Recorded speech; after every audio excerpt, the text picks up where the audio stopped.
नमस्कार, मैं हूं श्रीकांत प्रजापति और अब सबसे पहले सभी दर्शकों को बीसीसी परिवार की ओर से दीपावली की मंगलमय कामना और आपके यह दीपावली शुभ हो। बहरहाल एक नज़र डाल लेते हैं आज की सुर्खियों पर एक नज़र।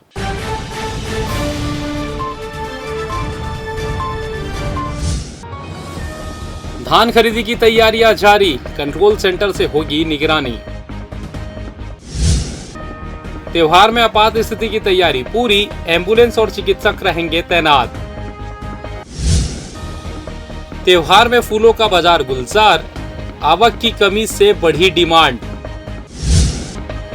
एटीआर में सैर के लिए पहुंचेंगे पर्यटक, 1 नवंबर से मिलेगी सुविधा। तो ये थी सुर्खियां, अब खबरें विस्तार से। समर्थन मूल्य पर धान खरीदी के दौरान होने वाली गड़बड़ियों और साफ सफाई पर अब सख्त रोक लगाने की तैयारी शुरू हो गई है। जिला प्रशासन ने इस बार पूरी प्रक्रिया को हाईटेक बनाने का फैसला किया है। राज्य सरकार के निर्देश पर मार्कफेड मुख्यालय में integrated command and control centre स्थापित किया जा रहा है, जिससे जिले के सभी खरीदी केंद्रों की रियल टाइमिंग मॉनिटरिंग होगी। खरीफ सीजन 2025-26 के लिए धान खरीदी की तारीख 15 नवंबर तय कर दी गई है। इस बार खरीदी, परिवहन और भंडारण की हर गतिविधि पर डिजिटल नजर रखी जाएगी। व्यापार विहार स्थित जिला विपणन कार्यालय में बनाया जा रहा इस अत्याधुनिक सेंटर से धान की आवक, जावक, तौल और भंडारण की पूरी जानकारी एक ही प्लेटफॉर्म पर उपलब्ध होगी। अधिकारियों के मुताबिक इसमें सीसीटीवी कैमरे, स्मार्ट मॉनिटरिंग टूल्स और जीपीएस बेस्ट ट्रैकिंग सिस्टम लगाए जाएंगे। इससे बिचौलियों की चालाकियों और अवैध धान की आवक तुरंत पकड़ी जा सकेगी। पिछले साल जिले के 140 खरीदी केंद्रों में कैमरे लगाए गए थे, जिनकी मॉनिटरिंग तत्कालीन कलेक्टर अवनीश शरण ने खुद की थी। परिणाम स्वरूप उस साल किसी भी प्रकार की बड़ी शिकायत सामने नहीं आई थी। इस बार तकनीक को और मजबूत करते हुए निगरानी प्रणाली को पूरी तरह डिजिटल बनाया जा रहा है। नई व्यवस्था से खरीदी प्रक्रिया में पारदर्शिता, त्वरित कार्रवाई और किसानों को समय पर भुगतान सुनिश्चित होगा। बिलासपुर में हवाई सुविधा की मांग को लेकर चला आ रहा आंदोलन अब एक बार फिर रफ्तार पकड़ने जा रहा है। हवाई सुविधा जन संघर्ष समिति को इस आंदोलन के 6 साल पूरे होने वाले हैं और इस अवसर पर समिति ने नई ऊर्जा और संकल्प के साथ आगे बढ़ने का फैसला लिया है। समिति का मानना है कि यह लड़ाई किसी व्यक्ति या सरकार के खिलाफ नहीं, बल्कि अपने शहर के सम्मान और विकास के लिए है। समिति की 19 अक्टूबर को हुई अहम बैठक में आगामी कार्यक्रमों की रूपरेखा तय की गई। तय यह हुआ कि आंदोलन के 6 वर्ष पूरे होने के अवसर पर 26 अक्टूबर को बिलासाबाई मठ, जूना बिलासपुर से नेहरू चौक तक कलेक्टर कार्यालय तक विशाल पदयात्रा निकाली जाएगी। इस दौरान समिति के सदस्य कलेक्टर को अपनी मांगों का ज्ञापन भी सौंपेंगे। इतना ही नहीं, आंदोलन को और व्यापक बनाने के लिए चकरभाटा में व्यापारियों के साथ संयुक्त अभियान चलाया जाएगा। संघर्ष समिति के सदस्य व्यापारियों के बीच पॉम्पलेट बांटकर उन्हें इस अभियान से जोड़ने की अपील करेंगे। साथ ही समिति का कहना है कि जब तक बिलासपुर से देश के प्रमुख महानगरों के लिए सीधी हवाई सेवा शुरू नहीं होती, तब तक संघर्ष जारी रहेगा। समिति के सदस्यों ने यह भी कहा कि क्षेत्र के सांसद हवाई सुविधा को लेकर प्रयासरत है, लेकिन जनता केवल आश्वासन नहीं बल्कि ठोस परिणाम चाहती है। त्योहार के समय ट्रेनों के परिचालन की स्थिति को लेकर सोशल मीडिया में फैलाया जा रहा है भ्रम को लेकर यात्रियों से सतर्क रहने का कहा गया है। भ्रम फैलाने वाले कुछ लोगों की पहचान की जा चुकी है। आने वाले कुछ दिनों में उनके खिलाफ कार्रवाई की जाएगी। रेलवे प्रशासन ने सोशल मीडिया पर रेलवे से जुड़े भ्रामक एवं पुराने वीडियो साझा किए जा रहे हैं। सोशल मीडिया पर हैंडल्स के खिलाफ सख्त कार्रवाई शुरू भी कर दी गई है। बताया जा रहा है कि त्यौहार के सीजन में कुछ असामाजिक तत्व सोशल मीडिया पर ट्रेनों के परिचालन अथवा रद्द किए जाने की, ट्रेनों जगह नहीं होने की गलत वीडियो वायरल कर यात्रियों में अनावश्यक भ्रम और असंतोष फैलाने का प्रयास कर रहे हैं। ऐसे मामलों पर कड़ी निगरानी रखते हुए रेलवे प्रशासन अब तक 20 से अधिक सोशल मीडिया हैंडल्स की पहचान कर चुकी है और उनके विरुद्ध एफआईआर दर्ज करने की प्रक्रिया शुरू कर दी गई है। छत्तीसगढ़ हाई कोर्ट की जस्टिस रजनी धूपे और जस्टिस ए.के. प्रसाद की डिवीजन बेंच ने 15 साल से अलग रह रहे पति की तलाक की अर्जी को मंजूर कर ली है।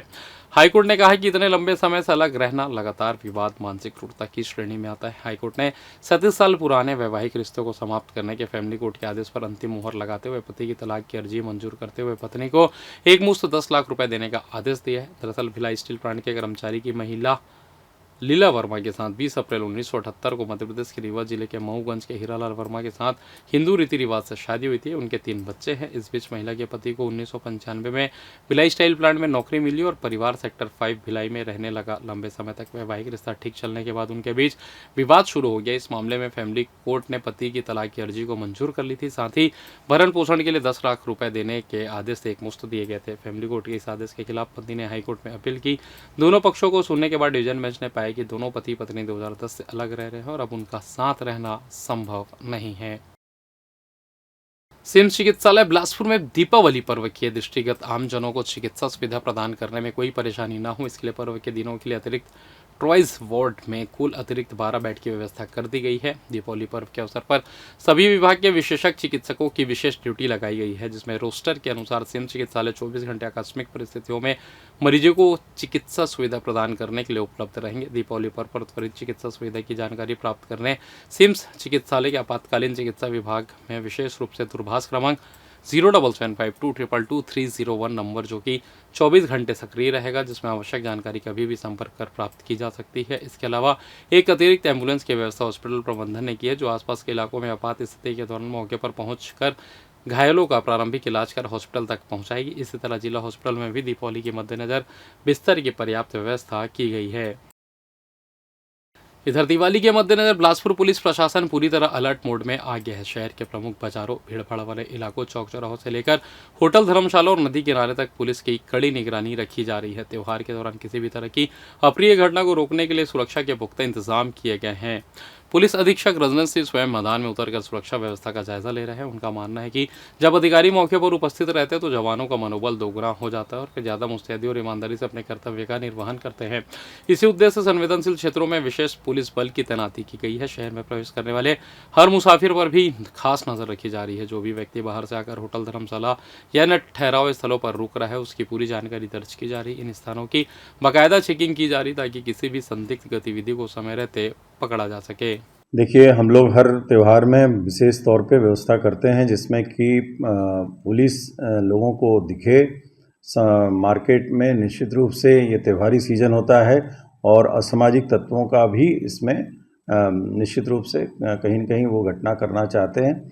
इसमें हम लोग लगातार नज़र रख रहे हैं। डेली मुसाफिरी दर्ज हो रही है। डेली जहाँ बाहर से आके लोग ठहरे हुए हैं उनकी चेकिंग हो रही है। Railway station, bus stand, hotel, धर्मशाला, ये सब मार्केट में हम लोगों ने अतिरिक्त बल लगाया है, जिससे कि सरप्राइज तौर पे चेकिंग और विजिबल पुलिसिंग कर रहे हैं। और फिलहाल ये वक्त तो चला छोटा सा ब्रेक का, मिलते हैं ब्रेक के बाद, कहीं जाइएगा नहीं।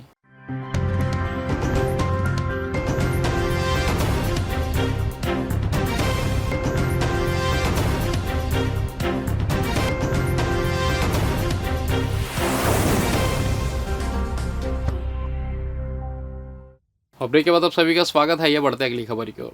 दीपावली के त्यौहार में जहां एक ओर बाजारों में प्लास्टिक की बनी सजावटी सामग्रियों की भरमार देखने को मिल रही है, वहीं दूसरी ओर लोगों का रुझान अब भी पारंपरिक ताजे फूलों की ओर बरकरार है।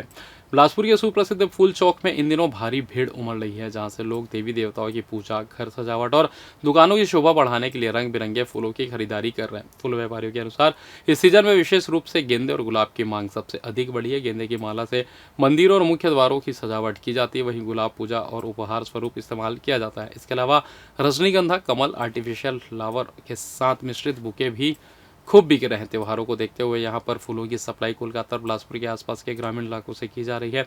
बढ़ती मांग के कारण दामों में भी हल्की बढ़ोतरी देखने को मिली है, लेकिन इसके बावजूद खरीदारों के उत्साह में कोई कमी नहीं है। व्यापारियों का कहना है कि दीपावली पर फूलों की खपत सामान्य दिनों की तुलना में दोगुनी हो जाती है। स्थानीय लोगों का मानना है कि प्लास्टिक की सजावट भले ही टिकाऊ हो, लेकिन ताजे फूलों की खुशबू और पारंपरिक महत्व उसका मुकाबला नहीं कर सकते। यही वजह है कि युवा से लेकर बुजुर्ग तक सभी वर्ग के लोग फूल चौक पहुंचकर अपनी पसंद के फूल चुन रहे हैं। प्रधानमंत्री आवास योजना ग्रामीण के सफल क्रियान्वयन में बिलासपुर जिले ने एक नई मिसाल कायम की है। वर्ष 2024-25 में जिले ने 33,687 आवास पूर्ण कर प्रदेश में प्रथम स्थान प्राप्त किया है। यह उपलब्धि न केवल प्रशासनिक दक्षता का उदाहरण है, बल्कि हजारों परिवारों के जीवन में आई स्थिरता और सम्मान की भी प्रतीक है।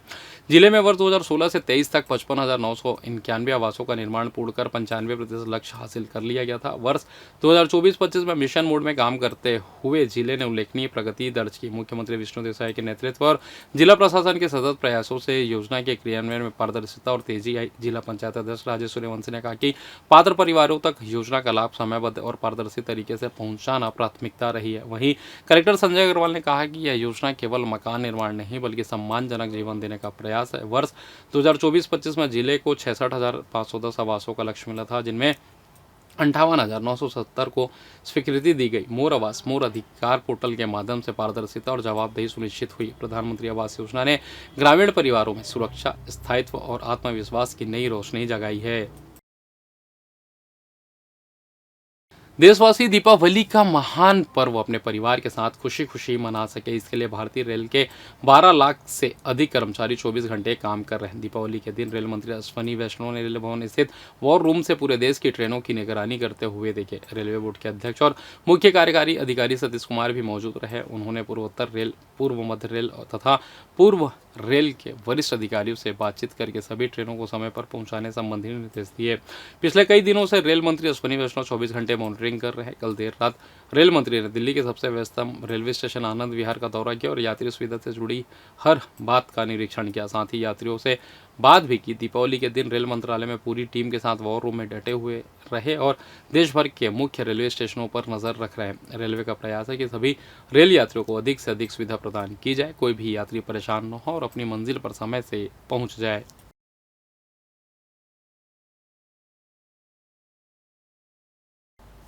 छत्तीसगढ़ का प्रसिद्ध अचानकमार टाइगर रिजर्व एक बार फिर पर्यटकों के स्वागत के लिए तैयार है। बरसात के मौसम में 3 महीने बंद रहने के बाद यह रिजर्व 1 नवंबर से फिर से खुलने जा रहा है। प्रदेश के प्रमुख पर्यटक स्थलों से शुमार अचानकमार अब नए रंग रूप में पर्यटकों का मन मोहने को तैयार है। बारिश से क्षतिग्रस्त सभी रास्तों की मरम्मत पूरी कर ली गई है। प्रधान मुख्य वन संरक्षण ने अनुमति दे दी है, जिससे अब जंगल सफारी का रोमांच फिर लौट आएगा। हर साल जून से अक्टूबर तक रिजर्व को मानसून के कारण बंद रखा जाता है ताकि वन्य जीवों को प्रजनन का अनुकूल वातावरण मिल सके। इस बार पर्यटकों की सुविधा के लिए ऑनलाइन बुकिंग की नई वेबसाइट शुरू की गई है और इको पर्यटन को बढ़ावा देने के लिए नया लोगो भी लॉन्च किया गया है। इस लोगो का विमोचन वन मंत्री केदार कश्यप ने किया।